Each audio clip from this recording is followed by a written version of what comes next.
¿Cómo estamos? Bien, bendecidos y en victoria.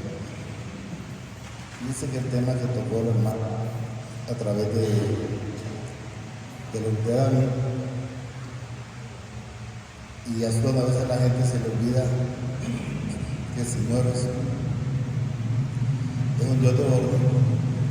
¿Sabe cuántos murieron en ese entonces? Como 70,000 personas. Solo porque el Satanás incitó a David a cesar ese pueblo. Está en 2 de Reyes 24:15. Miren, por favor. 24:15. O sea, yo les digo, el Señor nos dé amor, todo muy claro. Perdona, todo muy claro. Pero también sé que el fuego consumidor.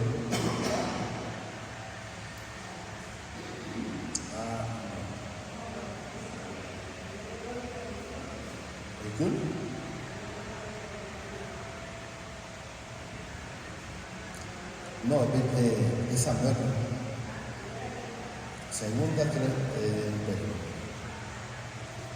de Samuel 24:15. Segunda de Samuel 24:15. O sea, Satanás lo incitó a que hiciera eso.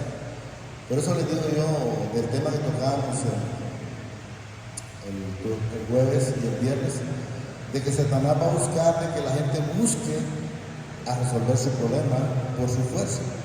¿Pero por qué? Porque sabe que el Padre se enoja. Y mi Padre envió desde la peste sobre Israel, desde la mañana hasta el tiempo señalado, y murieron del pueblo desde Dan hasta Rezeba, dice 70,000 hombres. Porque eran 3 días los que iban a matar. Porque ahí dice desde la mañana hasta el tiempo señalado, que eran 3 días. 3 días son 72 horas, creo. Entonces deben de saber que el Señor es fuego consumidor. Cuando le ponemos mente a Satanás, podemos ver cuando Eva le puso mente a la culebra, entonces desde ese momento murieron espiritualmente. Pero no hay que ponerle mente a nada de eso. Mire que vamos a leer un Mateo 8:5.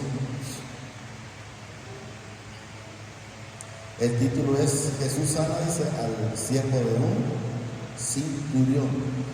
Que me ha llamado la atención este centurión, porque recibe esa petición.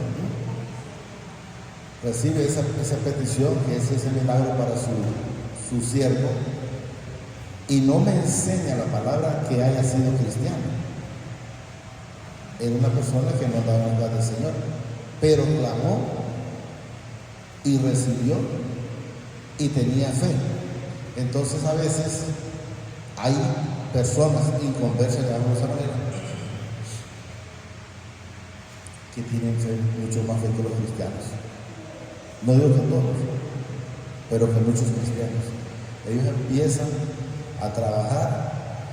Yo recuerdo una persona, de aquí a Romero hay muchas personas con las que yo hablo, y me dice, miren, yo he tenido problemas con un sandillán, y ese sandillán estaba que ya se había, como que dice, ya había perdido.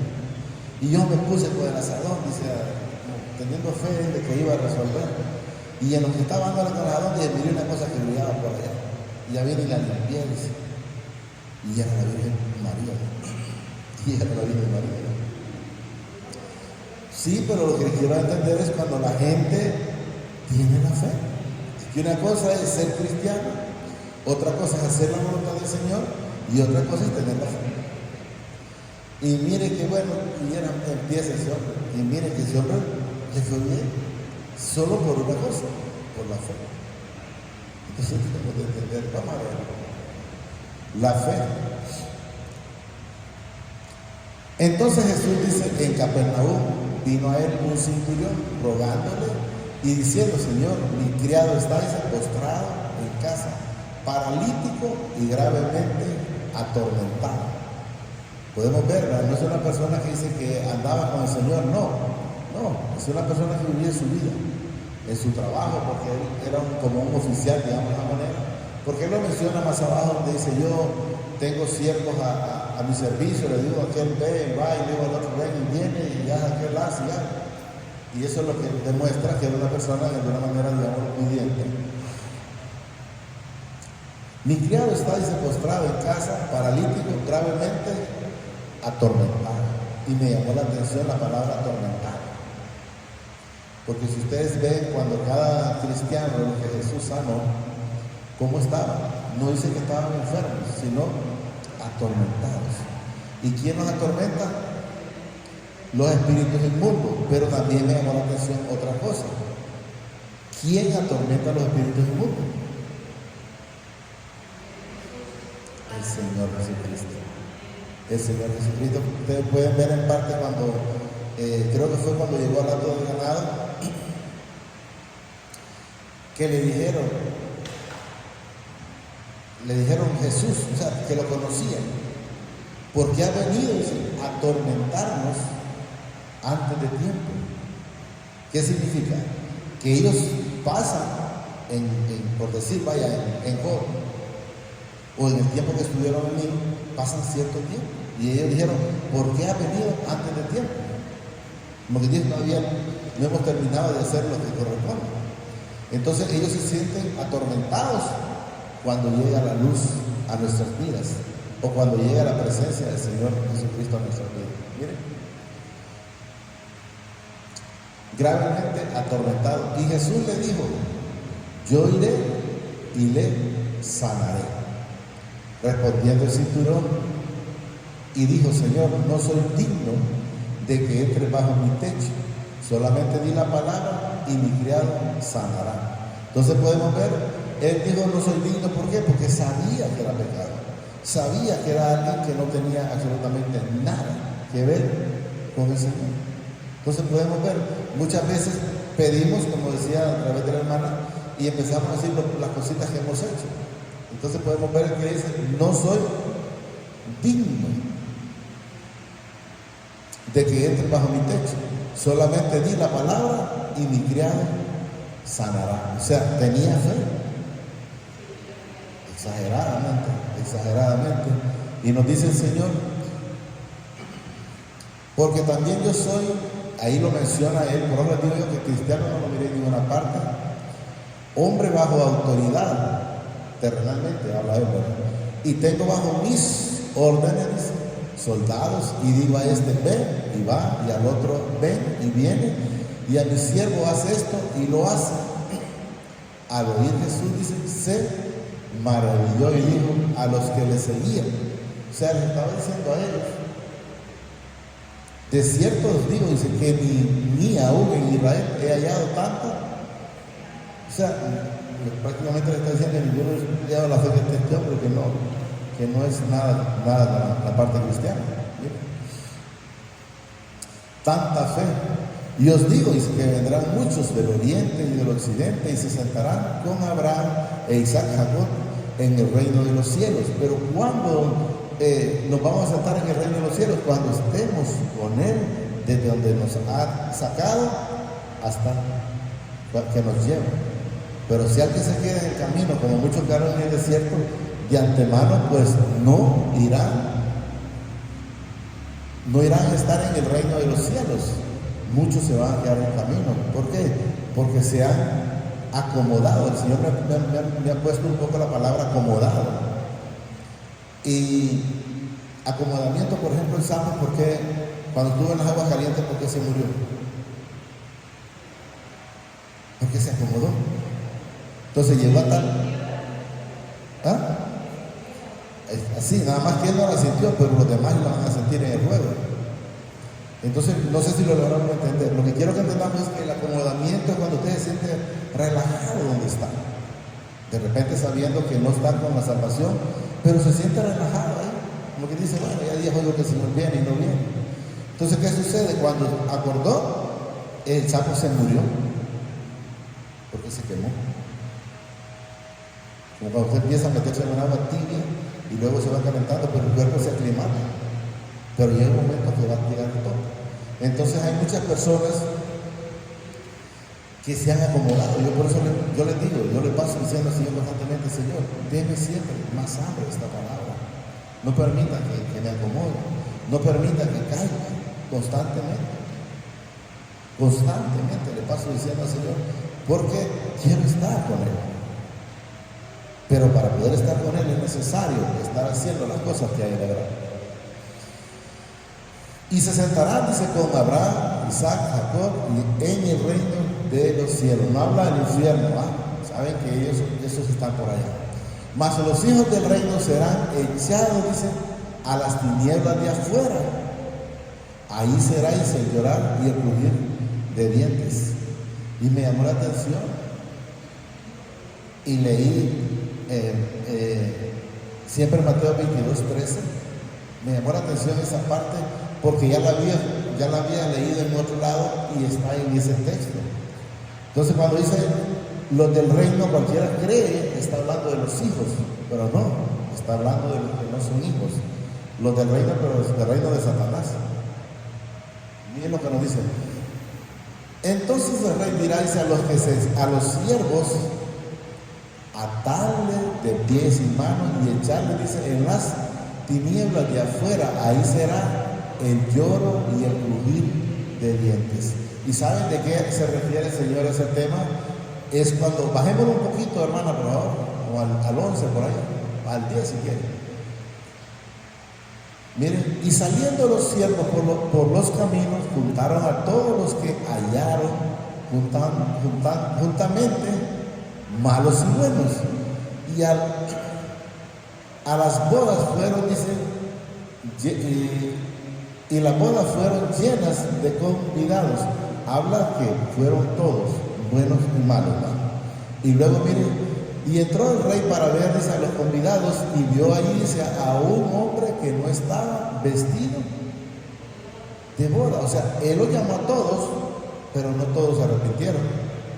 Y él halló a ese porque, ¿y cómo van a pasar por ahí? Miren. Y entró el rey para ver a los convidados y vio, dice, hay un hombre que no estaba vestido de boda. O sea, no estaba, ese hombre no había cambiado. Y luego dice el 12, y le dijo: amigo, ¿cómo entraste aquí sin estar vestido de boda? Mas él enmudeció. O sea, ¿cómo iba a responder? A decir: no, es que me pasé. ¿Y por dónde? Entonces, ¿por qué? Porque no había tenido un arrepentimiento. Por eso no estaba. Entonces quiero que entendamos que ahí va a ser, dice, el crujir de dientes cuando le diga: bueno, estás excluido de la vida eterna o de la salvación y vas al infierno. Entonces hay que tener mucho cuidado. Hay que ver si enteramente nosotros estamos teniendo esa fe, estamos teniendo esa gracia, nos estamos llenando de esa. Era el 8:5 en adelante, pero ya hemos avanzado como por el 10 y el 10, por ahí.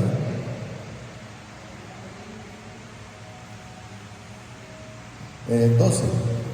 Mas los hijos del reino serán echados a las tinieblas de afuera. Ahí será el crujir de dientes. Entonces, ¿cuándo va a ser la situación difícil? Cuando la gente se dé cuenta que ya esté afuera y van a decirle: Señor, hemos hecho esto, hemos hecho aquello, hemos hecho lo otro. Y el Señor les va a decir: apartados de mí, hacedores de.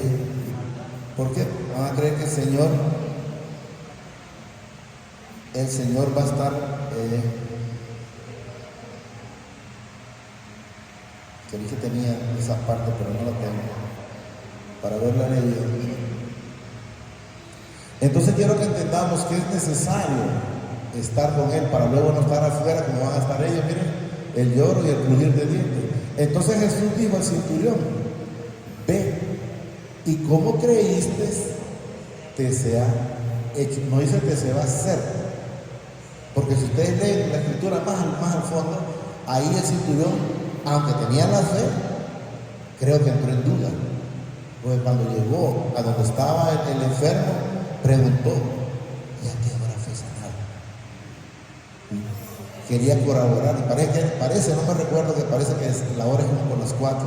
Ya le dieron la hora, y él lógicamente hizo memoria de que a esa hora él estaba con el médico por excelencia. Y miren que el Señor, otra cosa que me llama la atención, miren, entonces Jesús dijo al centurión: ve y como creíste te sea. O sea, ese milagro ya estaba dado, pero no lo mencionó. No dijo: mando sanidad al criado o al siervo del centurión.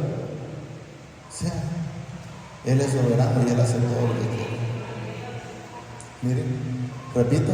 Entonces Jesús dijo al centurión: ve y como creíste te sea hecho. Y su criado, miren, fue sanado en aquella misma hora.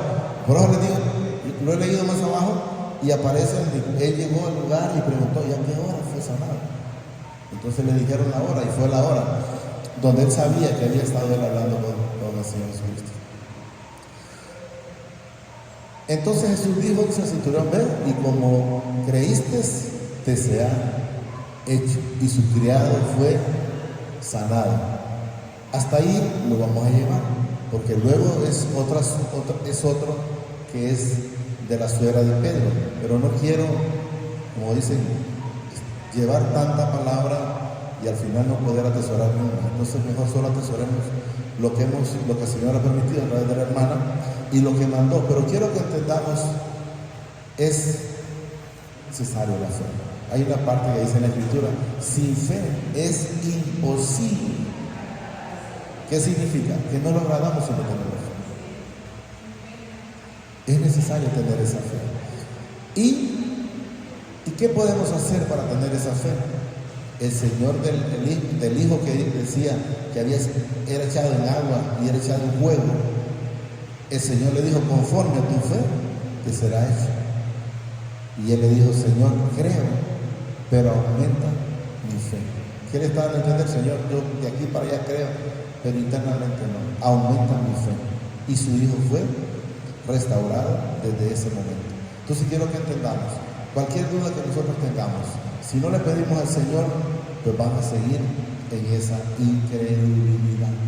Es necesario pedirle para que se nos sea dado. Él dice que antes de que nosotros pidamos, Él ya sabe de lo que nosotros necesitamos. Pero pidámosle esa llamada, mantengámoslos y pidámosle esa humildad, que nunca creamos que somos indispensables. Porque una de las cosas más fáciles es creer. Por ejemplo, el profeta Eliseo, Elías, cuando le dijo: Señor, solo yo he quedado de los que me he doblado rodillas. Y el Señor le dijo: no, le dice, hay 7,000 más. Y él creía que solo era. No había doblado rodillas. Y él creía que estaba solo. O sea, que no había nadie más. Y él le dijo: no, le dice, Señor, hay 7,000 más. O sea que a veces creemos nosotros que somos los únicos, pero no. Hay que hacer siempre las cosas para el Señor. Por muy poco que aparentemente hacemos, es bastante. Y el Señor pide sacrificio de alguna manera de lo que nosotros no hacemos. Yo le decía, mi esposa me había dicho: vamos a pasar por Comayagua, consiguiendo un arreglo global. Pero le puso sentir, y de la casa sacó eso, y miren qué bonito que es. De la misma casa arrancó una cosita por aquí, una cosita por allá, y el Señor le puso la parte creativa, la parte bonita de él, y miren qué bien se ve. Sí. Y tuvimos que gastar nada. Por eso hay gente que no, pero es que yo no tengo gracia. Pero es que no hay, con la calle que arranque una herramienta y la ponga en una vez preciosa. Solo digamos al Señor ahí: amadísimo Padre, te damos gracias, Señor, por esta palabra que nos has dado esta preciosa mañana. Te pido, Padre, a través de tu Hijo amado, Señor Jesucristo, que permitas que la atesore en mi corazón. Pero te pido en este momento que me permitas ser hacedor de esta bendita palabra, Señor, y no un oidor olvidadizo. Te pido que no permita que Satanás me la arrebate esta palabra una vez que me voy de esta casa de oración, sino que permite que sea hacedor de esta bendita palabra. Eso te lo pido, Padre, a través de tu Hijo amado, Señor Jesucristo, que vive y reina por los siglos de los siglos. Gracias, Padre. Gracias, Señor Jesucristo. Y gracias, Espíritu Santo. El Señor nos bendice cada momento. Hoy, mañana y siempre hasta la eternidad. Más de lo que somos bendecidos. Porque Él dice en su palabra que somos bendecidos y la bendición nos seguirá y nos alcanzará todos los días de nuestra vida. Recordemos en el Señor que el Padre dijo: todas las cosas son nuevas cada mañana. Recordemos que lo que nosotros hicimos ayer, el Señor ya no lo trae a memoria hoy. Así que tampoco nosotros traigamos a memoria las cosas pasadas. Vivamos el día a día acercándonos cada día, pidiéndole al Señor que nos dé, que tenga esa misericordia, que permita que nos acerquemos cada momento, que permita que miremos esa mano de gloria, que permita que miremos esa mano de poder en nuestra vida, para poder transmitirle a los demás hermanos conforme a su propósito en gloria. Gracias, Padre. Gracias, Señor Jesucristo. Y gracias, Espíritu Santo. Amén y amén. Estamos de fiesta con Jesús. Gloria a Dios. Al cielo.